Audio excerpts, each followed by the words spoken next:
Hello বন্ধুরা, আজ বানিয়েছি আমসত্ত্ব। খুবই সহজ এবং কম ইনগ্রেডিয়েন্টস দিয়ে বানিয়েছি এই আমসত্ত্বটা। আশা করি আপনাদের কারোর কোনো রকম সমস্যা হবে না বুঝতে। এখানে আমি 1 কেজি মতো আম নিয়েছি। আমগুলোকে জলে ধুয়ে রেখে দিলাম। আর হ্যাঁ, এখানে আমগুলো কিন্তু পাকা নিতে হবে, যাতে করে হলুদ কালারটা থাকে। তাহলে কি হয়, আমাদের আমসত্ত্বের কালারটা ভালো আসবে। আমগুলোকে প্রথমে কেটে নিলাম, তারপর মিক্সির মধ্যে দিয়ে দিলাম।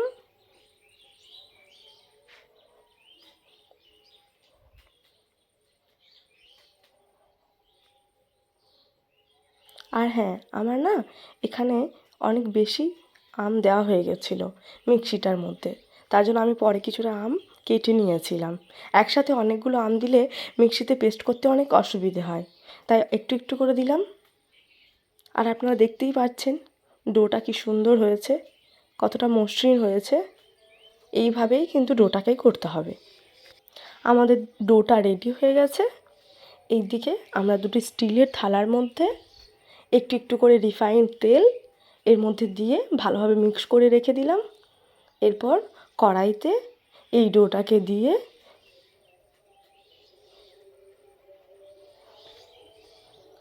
নাড়াচাড়া করে নিলাম। তারপর একটুখানি লবণ দিয়ে দিলাম। লবণের পরিমাণটা আপনারা দেখতেই পাচ্ছেন কতখানি দিয়েছি। তারপর লবণ দিয়ে নাড়াচাড়া করে নেওয়ার পর দিয়ে দেব চিনি। এখানে আমি বেশ কিছুটা চিনি দিয়ে দিলাম, দিয়ে আবার নাড়াচাড়া করে নেব।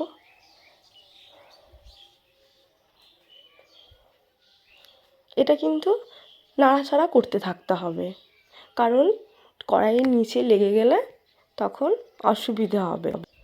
এখানে অসুবিধা বলতে ডোটার একটা পোড়া গন্ধটা চলে আসবে, তো দিয়ে তখন আমসত্ত্বটা খেতে ঠিক দোকানের মতো লাগবে না। এখানে আমি টেস্ট করে আমার চিনির পরিমাণটা কম লাগছিলো বলে আবার কিছুটা চিনি দিয়ে দিলাম। এখানে আমি মোট 200 গ্রাম মতো চিনি দিয়েছি। 1 কেজি আমে আমি 200 গ্রাম মতো চিনি দিয়েছি এখানে।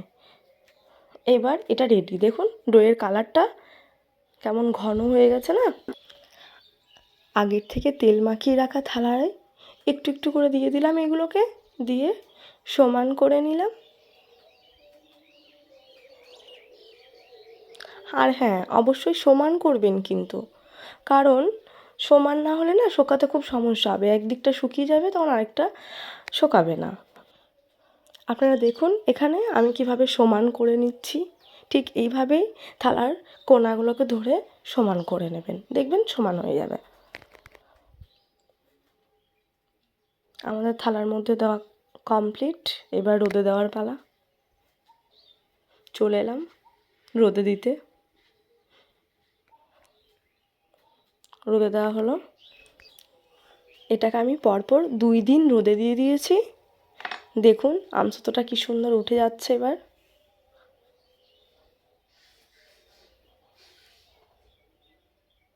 এটাকে আমি দোকানের মতো করে কেটে নেব।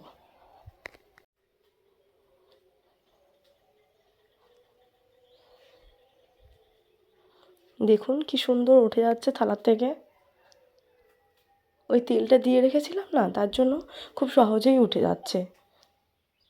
একেবারে দোকানের মতোই খেতে হয়েছিল আমসত্ত্বগুলো। দেখুন থালাতে একটুখানি লেগে নেই, সব উঠে যাচ্ছে।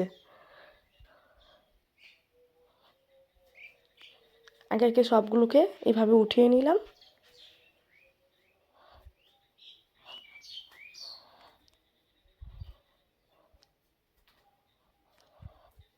উঠিয়ে নেওয়ার পর এভাবে রেখে দিলাম সবগুলোকে একটার ওপর। তারপর দোকানের মতো করে পিস পিস করে কেটে নিলাম।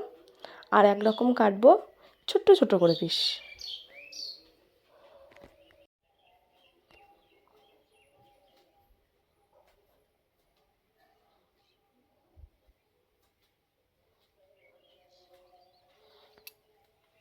এই যে দোকানের মতো পিস করা হয়ে গেল।